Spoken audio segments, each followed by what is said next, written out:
Welcome back, everyone. Episode 31, Transfer. So the episode kicks things off by having us check in with Edward? Wait, no, sorry, wrong anime. The red jacket and blonde hair was throwing me off a little bit. But it looks like we're checking back in with Mello, and at the moment he's back in Japan. Just flew in, apparently, and upon his arrival we see him take note of a television that's currently airing Sakura TV's broadcast of the New York City Kira Riots, which...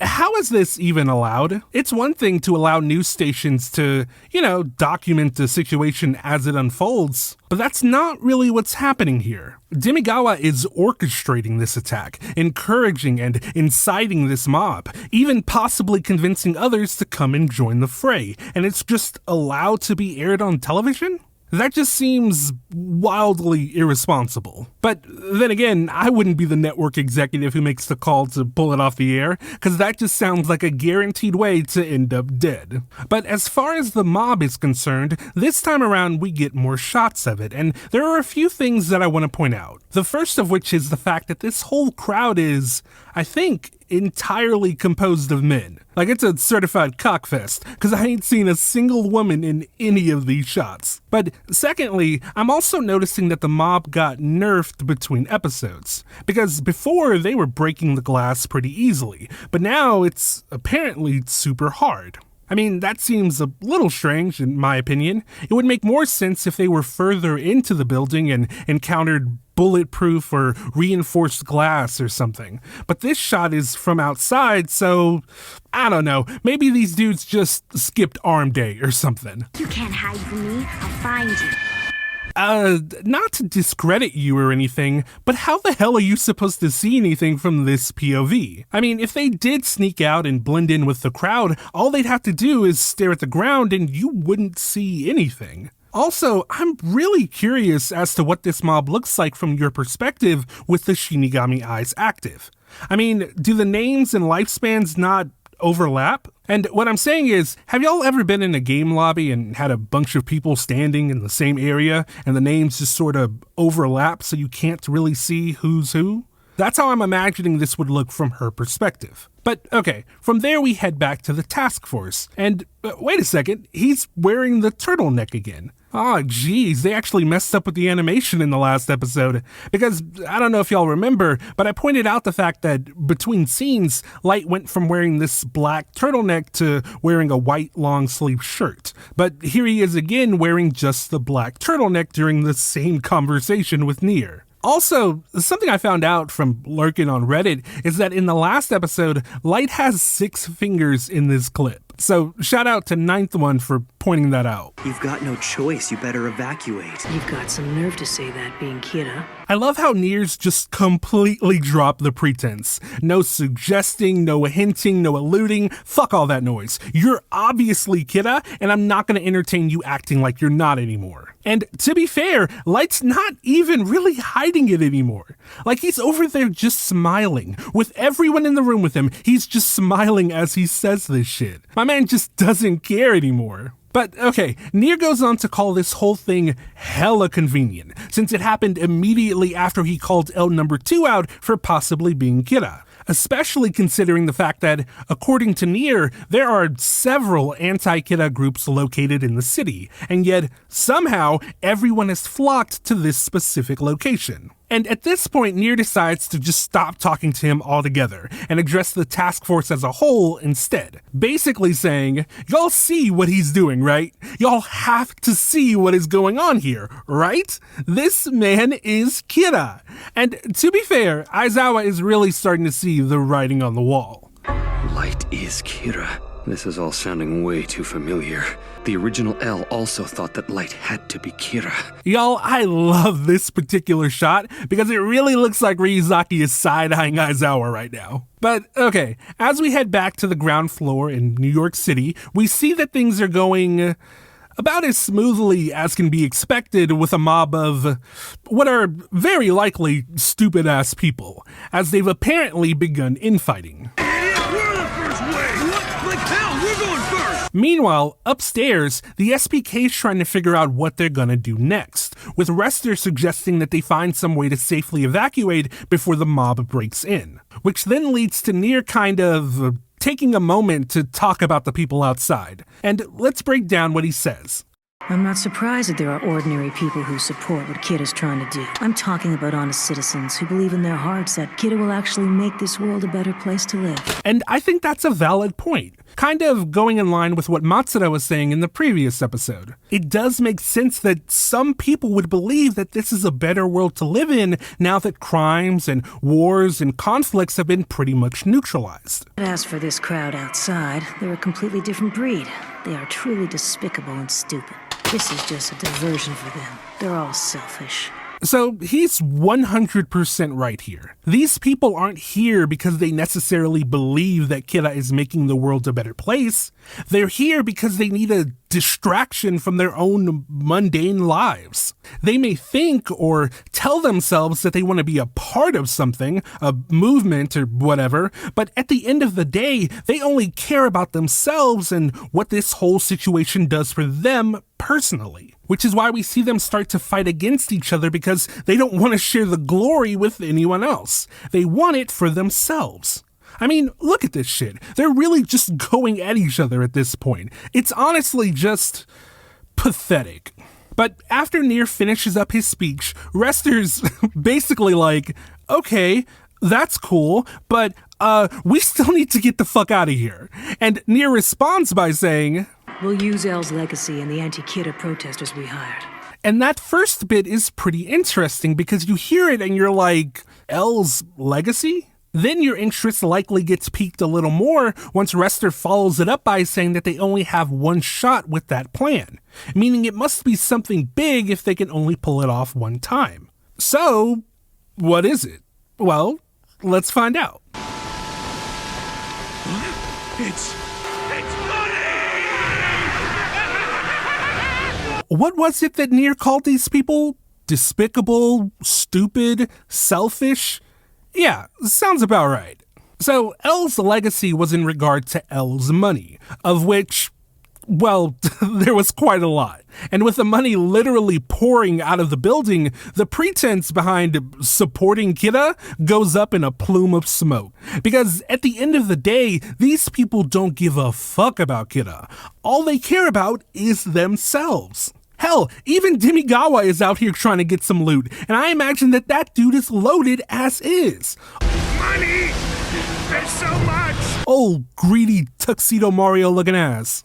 So, back at Task Force headquarters, Light's low-key freaking out, because this was definitely not expected. Which, fair, this is crazy. But I will say, it's not a complete ass pull as far as the story is concerned. Like, it was always implied that Ryuzaki and Watari were rolling in dough. I mean, he had a whole building constructed just for the purposes of the Kira investigation. And that building was, well, I imagine it wasn't cheap. Man, I wish I were over there right now. Matsuda! Matsuda what? You don't want free money, bro? It's not even dirty money, it's money from L. And with all the shit that he personally gave Matsuda, I feel like he's entitled to a band or two. But to shift our focus back to Light, he's worried, but at the same time, he still feels pretty confident in the fact that he can still get near. Especially given the fact that Demigawa is there with his cameras and is definitely not doing what he's supposed to do. Over there, pilot! Go to where all the money's coming from! Demi, you should probably be a bit more careful with how you choose to act. You are a representative for Kira, and you are out here acting a fool. I mean, I'm just saying, I'd be careful with that if I were you, especially given the fact that you're over here actually pissing Kira off. Jeez, what are you doing, Demigawa? You know what's weird, though? Outside of Light, no one is really taking this situation all that seriously. Or at least they're not being portrayed as taking it seriously. Matsuda's talking about how cool it is, Ide's giving Matsuda a hard time, Ryuk's talking about how he'd use the money to buy apples, Demi's over here acting like he's broke as fuck, and Misa's having a temper tantrum and saying that you can't buy love and peace with money. It's just, weird. It's like the show almost doesn't want me to take any of this seriously. Which is odd because the way the last episode ended was just really intense, especially with that flash of lightning and what I'm assuming it was supposed to represent. So this just seems odd. But to get back to the action, all of a sudden the police arrive, and I don't think they're actually police. I think they're the anti-Kira protesters that Nier was talking about. And I say that for two reasons. One is because I had thought earlier that it was weird that this was happening in New York City without any sort of police intervention. But I figured that was because Light had explicitly told the president to have the police and all other law enforcement agencies help him in finding Nier. So I figured that he must have also told him that once the SPK is found, that the police should turn a blind eye to whatever happens next, which I imagine they're still doing. And for the second reason that I feel that these people are specifically with Nier is because the SPK has armor that's identical to theirs, which seems too convenient to just be a coincidence. What's more likely is that Nier provided the SPK and the anti-Kira groups with this specific body armor. Also, kinda wild that Nier's just gonna go out while carrying his toys. That seems, I don't know, like it might draw unnecessary attention to you, maybe? Whatever, don't think about it. So with the police there, they rush in and secure the building, and once they have it secure, they all storm out together as a group, making it literally impossible to see who's who. Meaning that by the time all the police get out, Nier and the SPK are just gone. Nier just walked away with a massive W with that one, while Light was left holding the L and looking more guilty than ever. Now from there, a few hours pass and we see the task force get a call from Nier. We've re-established a secure connection, so I thought I should give you a call to let you know. And while Light goes ahead and acts like he's happy to hear from him, saying he's glad that they all made it out alive, Nier just doesn't even acknowledge him at all. Just completely fucking ignores him, instead directing his message to the rest of the task force. If you don't suspect the second L of being Kira by now, you're in the wrong line of work. Which, I mean, it's cold, sure, maybe even a little disrespectful given the fact that at least one person is still pretty sure Kira's not in the room, but I mean, is he wrong though? Because the shit that went down today was actually egregious. The timing, the way Light handled the situation, just everything about that was ridiculous. Nier then goes on to tell them that the number he had previously provided them with is also back up and running, meaning that they can call him whenever they want. And he ends the conversation by saying, Well then, I'll be waiting for your call. And I love that little chuckle at the end there, because at this point he's assuming that at least one of them is going to reach out to him. Because again, Light is being just a little too obvious with what he's doing for y'all to act like it can't even be a possibility. If any of you want to cooperate with Nier, please go ahead. So it looks like Light is trying to get ahead of things by telling them that he's cool with them calling Nier if that's what they want to do. And I imagine part of the reason he's doing it is because he knows that Aizawa already plans on doing it anyway, seeing as he overheard him and Ide talking about it just a few hours ago. So I'm guessing he figures he might as well act like he's fine with it in the hopes that, if nothing else, it'll make it seem like he has nothing to hide. Anyway, after he says that, we see Aizawa glaring at him. But also, we see both Ide and Mogi staring at Aizawa, looking to him as though he's sort of the new de facto leader of their group now that the chief is gone. And from there we see both Light and Aizawa embody their respective colors, as it's made very clear that they are undoubtedly at odds with one another. Now, moving on from this scene, we fast forward a bit as we see Aizawa chilling at home, thinking about the whole situation. When I think about Deputy Director Yagami, I don't want to suspect Light, even a little bit, but... And I really like this moment because it also adds to the reasoning behind giving him the color green. Because, as we went over previously, green is a mix of both yellow and blue, and in this instance we can really see the conflicting POVs of the people who embody those colors coming through. Because on one hand, he's sort of like Matsuda. He doesn't want to believe that Light could be Kira, specifically because of the respect and admiration that he has for the chief. But, on the other hand, he's also a little bit like Ryuzaki, in the sense that he can't help but see that Light is shady as fuck and that there's a pretty high likelihood that he could be Kira. So I thought that was kinda cool. But okay, as he sits there mulling the situation over, he's interrupted by his daughter. Dad? Welcome back. I didn't know you were going to be home tonight. And yeah, that's the same girl from the end of episode 18. And much like Sayu, she's grown up a lot since we last saw her. Now she seems to be around the same age Sayu was at the beginning of the show.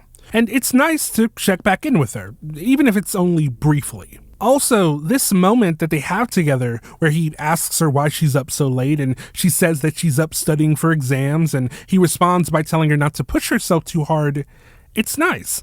I also like the fact that later on we see him check in on his other daughter while she's asleep. And it's just a very different side of Aizawa's character. He's very soft with them, which is a big contrast to how hard he is with everyone else most of the time. Like, I'm pretty sure I could count on one hand the amount of times I've seen this dude smile.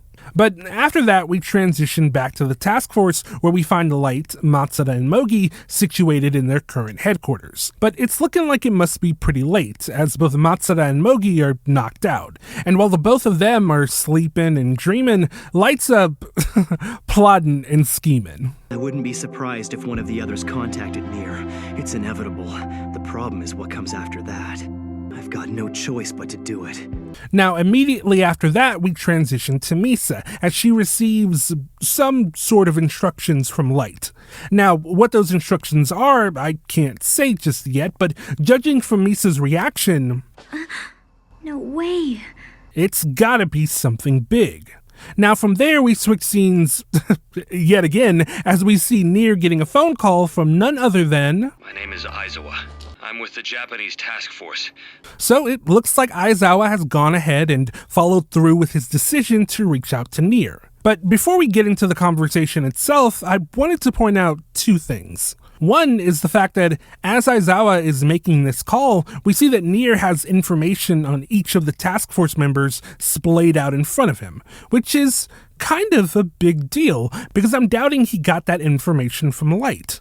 I mean, sure, at the end of episode 28, they had decided to work together and share information, but I highly doubt that the task force sent over information that contained both their names and faces. I mean, that just wouldn't make any sense to do given the nature of this investigation, meaning that Nier and the SBK managed to uncover this information on their own, which I want to say is pretty impressive, but when I think about it, they probably just paid some people off to get it, the same way I'm imagining they did to get the information they had on the notebook in the first place. However, that being said, the fact that they have Light's name is actually pretty impressive, because realistically, no one in the MPA should actually know about him being on the task force, given he only officially joined the investigation this year. In April 2012, Light Yagami, age 23, joined Japan's National Police Agency.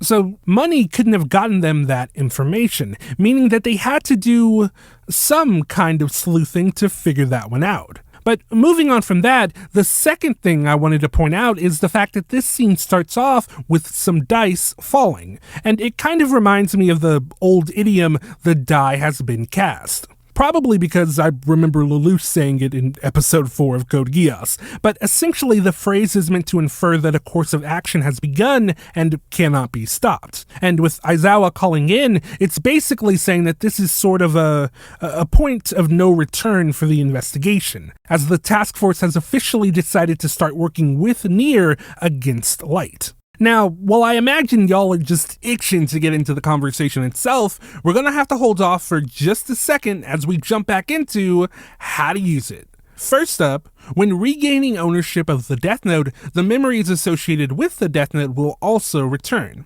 In cases where you were involved with other Death Notes as well, memories of all the Death Notes involved will return. Okay, this one's pretty self-explanatory, and we saw it play out on 2 separate occasions back in episode 24. Anyway, next up, even without obtaining ownership, memories will return just by touching the Death Note. And again, pretty self-explanatory. But I guess it is worth pointing out that, as Rim said back in episode 21, a scrap of the notebook will not return your memories, which is why Light's just walking around with a notebook in his pants all the time.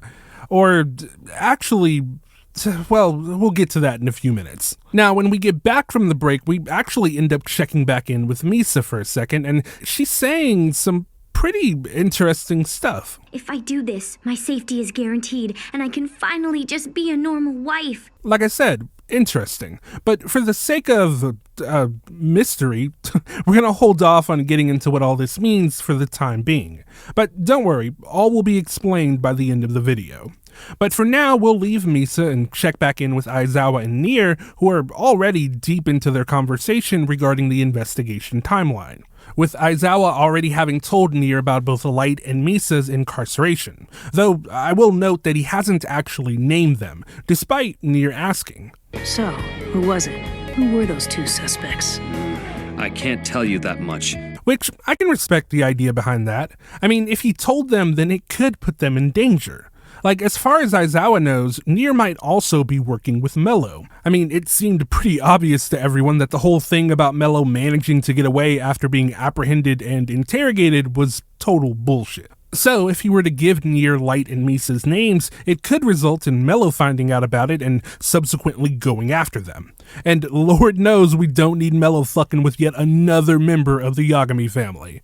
Now, during the conversation, Nier asks if L released them solely based on the 13-day rule, but Aizawa goes on to explain that there was more to it than just that, going on to tell him about the test that they conducted. Then on the way, the deputy director pulled over and pointed a gun at the suspects. He said that he would first kill Kira, then himself. And we're actually going to come back to that specific line in just a second, because it is pretty telling. Kira is quite impressive. He must have used his detainment to demonstrate his innocence. Well done. So I thought that was interesting, Nier actually complimenting Kira like this. I like the idea that Nier gives credit where credit is due, even if it is Kira. It kind of feeds into the idea that he treats this like a game. But yeah, that's pretty much it for the portion of the conversation that we're privy to. Though I will add that before he hangs up, Nier does thank Aizawa for telling him about the Shinigami eyes, implying that that was something that was discussed before we tuned into the call. Now, afterwards, we stick with Nier and the SPK as Rester presses Nier as to why he didn't ask for more information. But Nier responds by saying that he got everything that he needed from that conversation, including the identity of who one of the Kiras is. And if you're wondering what part of the conversation revealed that to him, well, it was when Aizawa mentioned that the chief had intended on killing Kira and then himself. Because, like I said, that was pretty telling. I mean, honestly, there's very, very few situations wherein an officer would kill a suspect and then immediately kill themselves, let alone openly admit that to said suspect. Like, it's just such an odd thing to do. Unless the officer and suspect in question had some sort of unique relationship. And even then, it's gotta be super close. Like, you're not killing yourself over murdering your friend who happens to be Kira. Hell, I doubt a person would even do it for their spouse. But their child?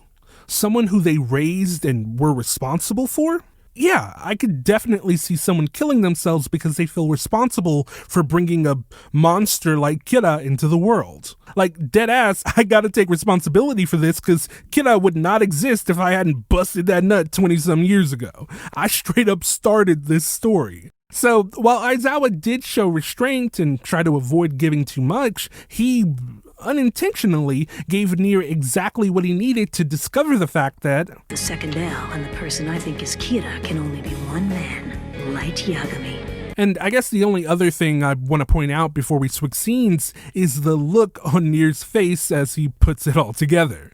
That man is cheesing, looking damn near demented, and I really dig it.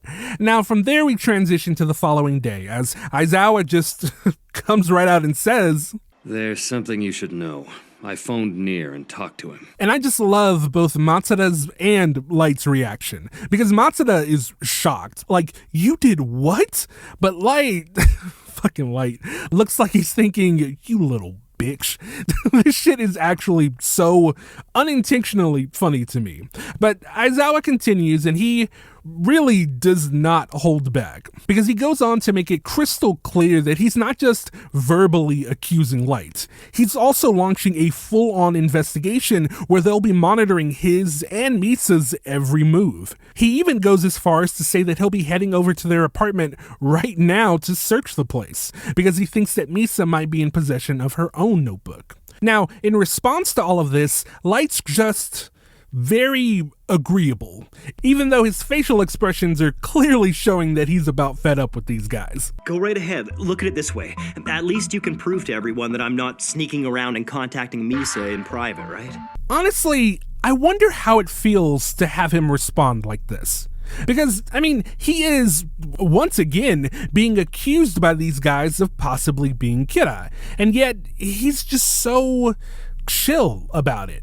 Like, personally, I'd see that as a huge red flag. Not damning enough to arrest him or anything, but just extremely unusual behavior. Like, they're not accusing him of fucking shoplifting. They're saying that they think he might be the world's most notorious mass murderer in recent history, and he's just whatever about it.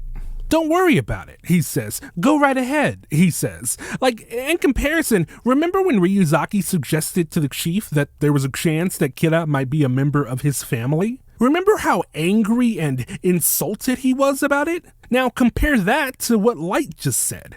It's like night and day. But I digress. Anyway, from there we see both Aizawa and Mogi head over to Light's place, while Ide stays behind to keep an eye on Light, because Lord knows Matsuda's not even remotely suspicious of him. So after a while the boys get there, and I'm just loving the facial expressions in this episode. But they ring the doorbell, and it's interesting because everything seems all ominous.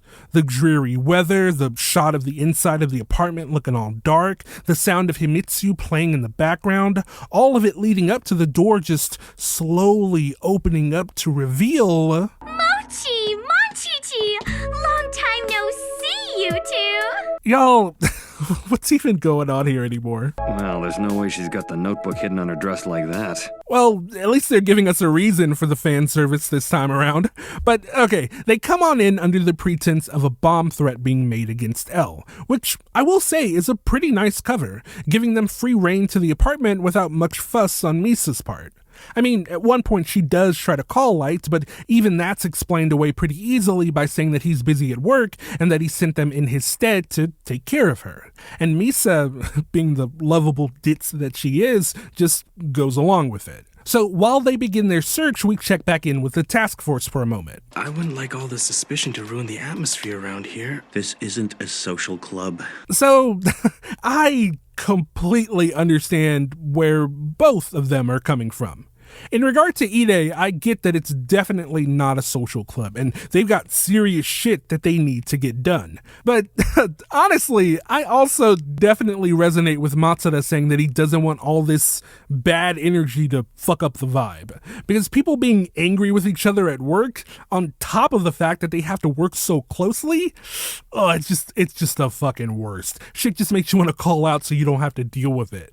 But yeah, from there Matsuda decides to turn on the TV to check out Kira's kingdom, and from the looks of it, Demigawa's still on his bullshit. I am Demigawa, the voice of our god Kira. This man is getting out of control. Last week you were a spokesperson, but now you are the definitive voice of Kira. Also, looks like my man switched up his outfit. I guess he didn't care for the Tuxedo Mario joke.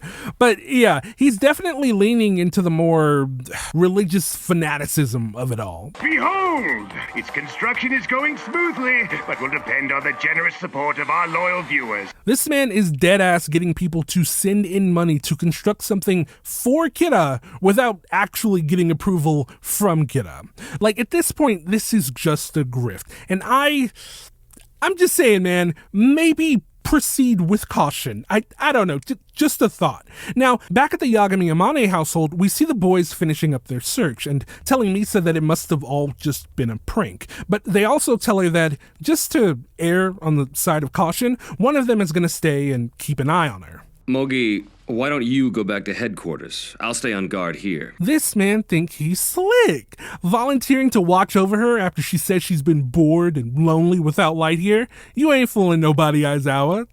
But either way, Misa's not interested in having Aizawa stay because, apparently... You're just not Monchichi without your old haircut. You're not cute anymore. She deadass said, U-G-L-Y, you ain't got no alibi, you ugly. Misa's disrespectful as hell. Mogi. Yes, sir, my apologies. Not Mr. Never Speaks over here chuckling and shit. This show is so damn unserious right now. Whew. But anyway, after getting rejected, Aizawa leaves Misa in Mogi's hands while he heads back to Task Force headquarters. Meanwhile, we jump back over there ourselves and see that they're still watching Kira's Kingdom. And y'all, listen to this real quick. We are now accepting donations, starting at the $1,000,000 mark towards the completion of Kira's Kingdom. Yo, okay, I just want to put into perspective just how much money this man is asking for right now. Like, at first, I converted the currency at the current rate, which came to roughly $6,000 USD. But then I realized that it's 2012 in this universe, so I went ahead and looked at what the conversion rate was back then, and bruh, this man is asking for damn near $12,000 USD at a starting point. What the hell? And at this point, Light is actually starting to get pissed off because, as suspected, Demi's just doing whatever the hell he wants at this point. Demegawa. He's just acting on his own now. Oh shit, damn, Ryuk, why'd you just pop up like that? But wait a second, where is Ryuk? Are you in the room with us, Ryuk? Huh. Wonder where he went. Sorry, where was I? Oh, yeah. Light then goes on to say... If he keeps doing this, he'll end up pushing people away from Kira. Yo, what the hell is up with all these fucking jump scares? And wait a second, who the hell was that? What? Anyway, Aizawa ends up walking in the room and confirms the fact that they didn't find anything while they were at Light's place, but he also makes it clear that he has no intention of letting up. And as he said earlier, he plans on continuing to surveil Light until the investigation is over, to which Light is just like, okay, this man just doesn't care anymore. Because, I mean, realistically, once Nier and Mello are taken care of, I mean, what use will he have for these guys? Like, in reality, the only thing that was keeping them alive all this time was the fact that his father was a part of the task force. But with him gone, deuces. But alright, from there we actually focus our attention back on Kira's Kingdom. Again, old Demi's getting a lot of attention this episode, but then again, he is kinda running amok. It's time for me to introduce the new leaders I have chosen for Kira's Kingdom. Not you have your own disciples now. Oh my gosh, you are doing way too much, man. Like, I really do think that it's only a matter of time before... Oh, wait, is that Misa's notebook? But who is this guy? No, I'm not doing this. I'm not going to sit here and pretend that I don't know who this man is. I'm not going to play my boy Teru Mikami like that. Because, y'all, aside from Ryuk and Matsuda, this man is one of my favorite characters. And a big part of that is because he has one of the coolest catchphrases in this show. Delete! Oh man, I've shared this little story in the comment section before, but back in the days of MySpace, yes, I'm old, whatever, I had delete as my quote for my page. And I think at one point I copied and pasted it like dozens of times for my About Me section too. Yeah, I was kind of a dark kid back then. Figuratively, fuck you, you know what I mean. But yeah, I was obsessed with Mikami when I was in junior high. I don't know what it was, but there was just something about him that was just so cool to me. I mean, just look at him. Dude's just got an aura about him. What are the kids saying nowadays? He's got Riz. Am I saying that right? He's the Rizzler, rocking that trench coat with that suit and tie, the wild, untamed hair hanging around his face, and of course, those sick red eyes. My guy is just peak character design. And don't even get me started on the voice. My man Kirby Morrow, rest in peace, is just the perfect voice for him, as you'll soon see in the coming episodes. But yeah, that's probably enough glazing for now. Let's go ahead and jump back into the story itself, starting with my boy Mikami just straight up murdering this dude right here. Delete. And that's gotta be terrifying for everyone up there. Hell, even the guys at the task force are like, what the hell just happened? Light included. Meanwhile, Demi's just trying to push through the fear as he goes on to announce the next person, who's low-key like, nope, please don't point at me. But, I mean, at that point, it's a wrap. Delete. This man is so dramatic. I thought Light was doing too much with how he wrote down names, but Mikami just takes it to a whole nother level. Honestly, I don't even understand how it can be equal parts ridiculous and also just cool as fuck. Like, what are you doing, Mikami? Why did you spin? Where did those lights come from? How did you even write anything down that quickly? I'm sorry, this shit is actual gold. And then you have Demi up there on his throne of loneliness, like, I'm in danger. And I want to feel bad for him, but I mean, you chose this, bro. But I will say that the last part of this sequence, while just as hammy as the rest of it, is especially cool because of how Demi and Mikami are seemingly interacting with each other. Like, we see here that Mikami is walking back towards the Death Note. I guess that last spin took him a few feet back, but it's being presented as though he's walking towards Demi. And in response, we see Demi just sweating and kind of recoiling. It's presented in such a way that it looks like he can see Mikami, or I guess, better yet, he can see his death approaching him. And so, in a final moment of desperation, he lets out a weak whimper. Save me! But unfortunately for our old pal Demigawa, no one can save him now.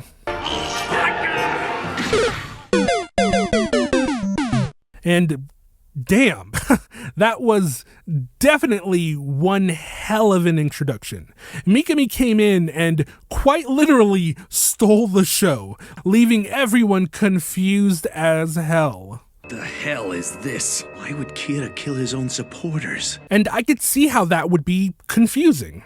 I mean, it's clear that Kira had ways to get in contact with Demigawa. I mean, they've been sort of working together on and off for the last 6 years, ever since Misa sent him those tapes back in 2007 and as recently as the New York City Kira riot. So if Kira had an issue with him and had the ability to get in contact with him, then why not just tell him to stop doing what he's doing? Why kill him? And why do it on national television?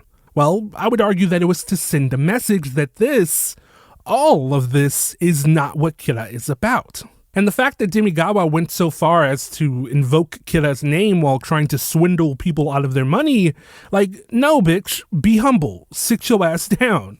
And Matsuda, yes, Matsuda is actually the one to make that connection. Do you think it's because they're going overboard with this? Yes, this was their punishment for essentially taking the Lord's name in vain. Now, from there, Light goes on to agree with Matsuda, saying that it's definitely a possibility that that's what happened. And he even claims that the whole situation is just horrible.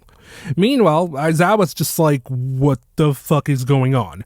Like, clearly, Light couldn't have killed Demi and the gang, and with Misa hanging out with Mogi, it would have been impossible for her to do it too. So basically, Aizawa's just like Ryuzaki back in episode 15. I don't understand what's going on here. And it's at this point that we finally get an understanding of what exactly is going on here, as Light goes on to basically lay it all out for us. Mikami.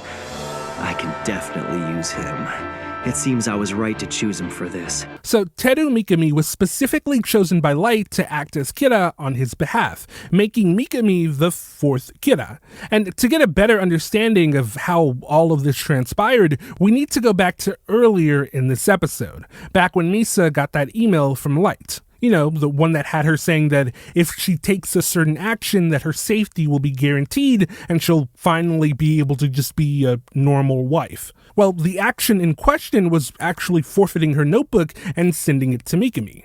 And why Mikami, you ask? Well, that's a good question. I mean, why would Light have Misa send this notebook to this dude who we've never seen before? Like, it seems very random. That is, until we go back a little further, because it's here that we get more insight into what he was actually doing. Research. I saw him trying to speak to Kira through the television broadcasts. It was clear he worshipped Kira from the bottom of his heart. And yeah, while it does seem kinda crazy that he would just pluck a random person from the masses to act as the new Kira, we have to assume that this wasn't something that he did on a whim. I have to imagine that this was something that he had been painstakingly mulling over for a while, just in case something like this ever happened. And to be fair, from what we've seen so far, Mikami's thoughts have aligned perfectly with Light's, seeing as he killed Demigawa just as Light was considering doing so himself. Hell, even Light says, He knows what Kira wants and doesn't want. Thanks to that, he takes action without needing my orders. Yeah, he's so good that he'll just act on his own without any sort of instruction, which, I mean, as we've just seen, isn't a problem at all, right? Anyway, before we continue talking about Mikami, I want to take a second to talk about Misa, because I find her role in all of this to be really interesting, mostly because of how she's depicted while Light is discussing her having forfeited ownership. Like, take a look at this. Now she won't be able to answer any questions about it. She's just an ordinary woman. Ladies and gentlemen, I present to you the ordinary woman, according to Light Yagami.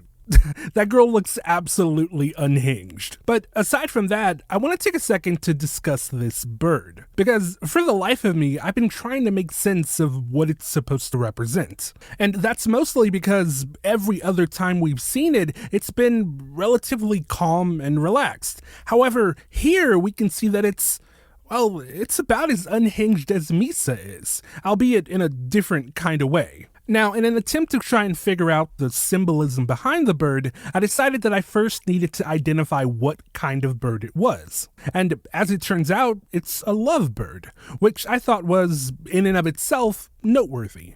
Because as their name implies, these birds are known for, well, being very loving and forming strong bonds, especially when it comes to their life partners. So I think it's kind of fitting that Misa would opt to have one of these, given her unyielding fidelity towards Light. Even more fitting is the fact that there's only one bird, which I imagine is meant to signify the fact that this love is, and will forever be, one-sided and unrequited. But even in understanding that, it still doesn't explain the erratic behavior we're witnessing here. I mean, this thing is thrashing around its cage, knocking its own feathers out.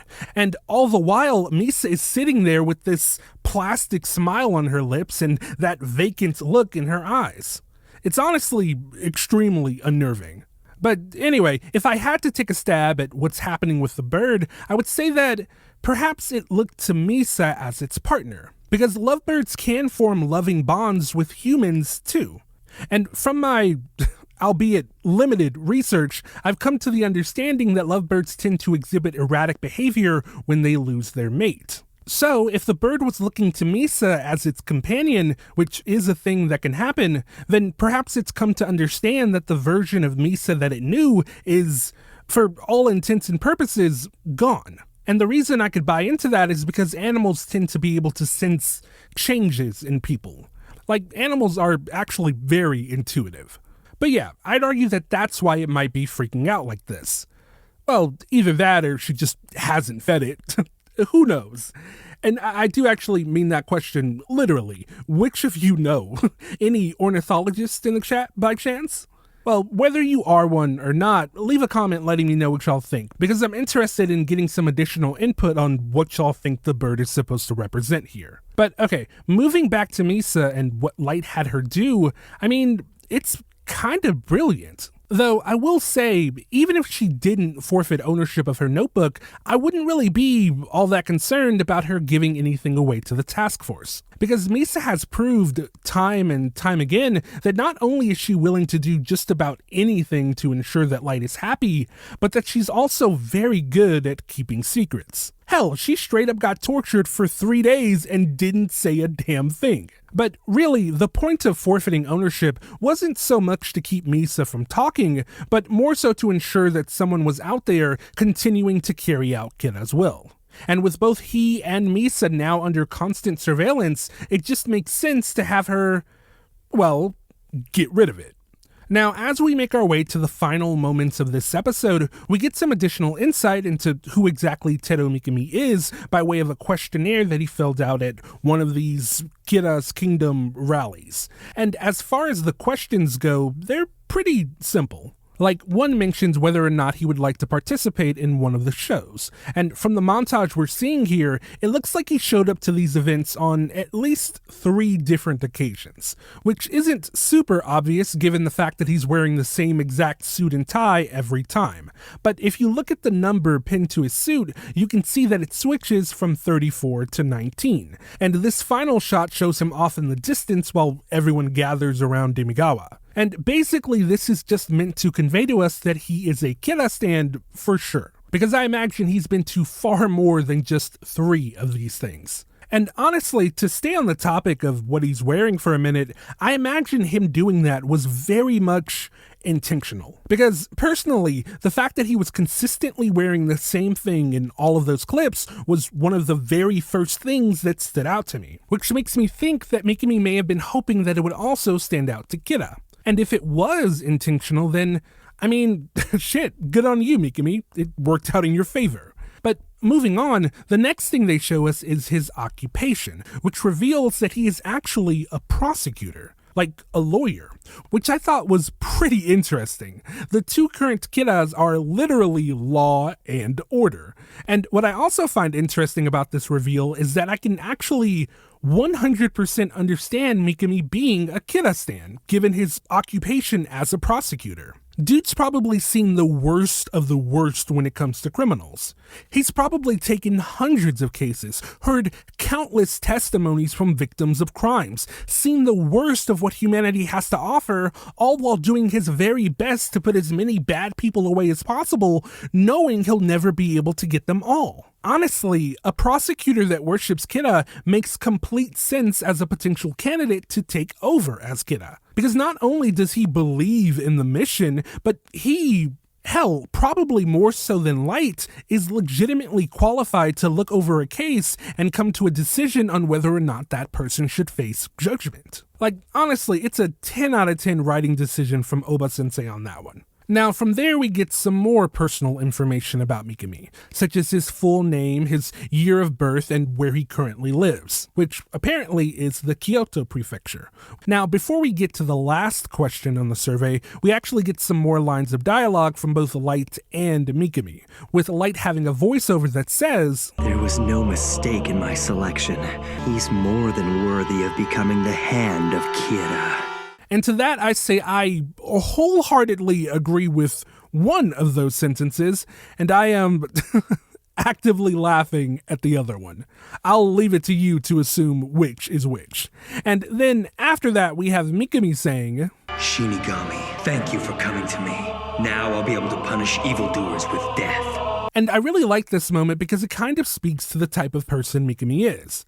Like, he's not here for money or power like Higuchi, or for love / stalking like Misa. No, he's here because he really believes in this shit. So much so that he's gladly halved his life to obtain the Shinigami eyes so that he can get shit done. Like, this man is ready to stand on business and change things in a way that he never could before. And I'm very excited to talk more about him and his past in the next video. But yeah, the final question we see on the survey is, what is Kira to you? And in response to this, we both see and hear that Mikami's answer is... God. And roll credits. Anyway, that's the end of this video, but before we go, I just want to give a shout out to the folks over on our Patreon. I want to thank all of our admirable assessors, our invaluable investigators, as well as our remarkable researchers, like Arrow Falcon Green, Game and Alchemist, Pellets, Staff of the Crystal Serpent, The Best, Trinity Schiffer, Tyrant Link, Vanellian, and Yggdrasil.